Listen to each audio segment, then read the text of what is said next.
Hi, welcome back to Racin n-Braisin. I am CJ coming at you Sunday morning edition. Today we're going to talk about the regular season picks in the competition between myself and my mother, the racing so far that we have seen at COTA, and COTA's future might be in doubt, and we'll definitely touch on that here this morning.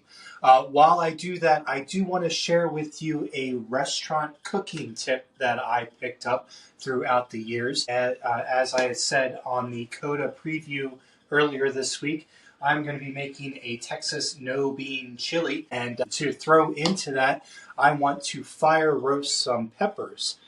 So I went to the store and I grabbed some poblano peppers and a nice robust red bell pepper, and I rinsed them off and got them doused in a little bit of oil, some salt and pepper, and they have been hanging out waiting for me to get going on that. I have the good fortune of having a gas range here in my personal kitchen, so that allows me to do these little tricks that I was able to pick up throughout the years in a commercial kitchen. So what we're going to do is we're going to literally put the peppers right over top of the open flame and keep a close eye on them, turn them over periodically to frequently, right? And once we get a nice char on the outside of them, almost completely black, we're going to throw them into a bowl and get them covered in saran wrap and let them steam inside the bowl under the saran wrap for a good 20 to 30 minutes before we do anything else with them. Once they've steamed, we're then going to hit them with some paper towels and rub off all of the char. That char is going to separate from the skin, and we're just going to rub that off and then dice them and throw them into our chili. That chili that I plan on making today is going to be made with ground beef, which I have here thawing out from the freezer. Also, I'm going to throw in some fire roasted diced tomatoes, and my seasonings are just going to be your standard chili package. Chili powder, paprika, garlic powder, onion powder, a little touch of cayenne, touch of Italian seasoning that I like to throw in there, and then a secret ingredient, and you can say that I'm Yankee-fying this one. I'm going to throw in a nice dollop of creamy peanut butter into it to give it a nice little sweetness and a base note. Just a little thing that I picked up throughout the years that it's definitely considered a northern thing, not a Texas thing. So anyways, I got my fire going, and I am literally just going to throw this guy right on top here, and they're just literally going right on the grates here. So while those get started and I keep an eye on that, let's talk about the racing that we have seen so far in COTA. I like this new configuration. I think it suits the cars very well. The Xfinity cars, with the way they have their shock packages, they were really slinging those cars around. You could see a lot of movement with them. The Cup guys, that's basically a glorified sports car now. Very stable platform. I think removing that big long section on the back there has just really made for a better product here at COTA for this type of car. So far what I've seen has been impressive. I like the new format, and we've seen your typical front runners up front throughout the weekend. Trackhouse, as predicted, stacked and performing as expected this weekend. SVG up towards the front. Connor Zillage in his debut has already done some work, winning that Xfinity race, as well as posting up some pretty good laps in practice and qualifying for the Cup Series.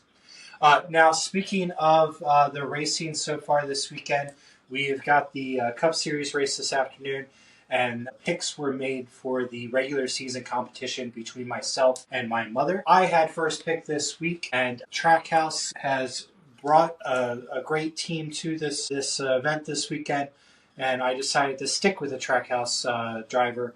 I am going with Ross Chastain. Yes, that's right. I think melons are going to fly and be smashed on that Texas pavement this afternoon.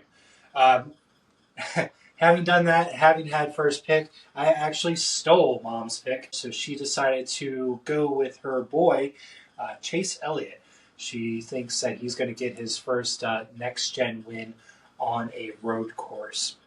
So that's who we have on the picks here this week. If you guys are not familiar with how we play our regular season competition, it's points based on finish position. So a first place finish gets 1 point, a 36th place finish gets 36 points, and we just keep a running tally. Lowest point total at the end of the regular season is the regular season winner.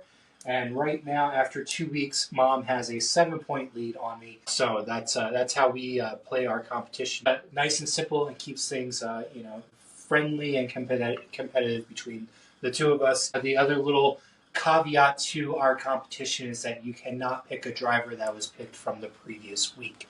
We kind of call that the Kyle Larson rule. Because we were picking Larson back and forth quite a bit a couple of years ago. Let's move on now to talk about the rumor mill that I heard this weekend. Is that it is a fact that COTA and NASCAR have yet to agree to terms for a 2026 race. There is no deal in place. Hopefully, the new track configuration this weekend and the product that is produced so far with the Xfinity series and hopefully with the Cup series this afternoon is enough to keep it around, because I personally am a fan of the new track configuration at COTA. And like I said earlier, I think it suits the car well.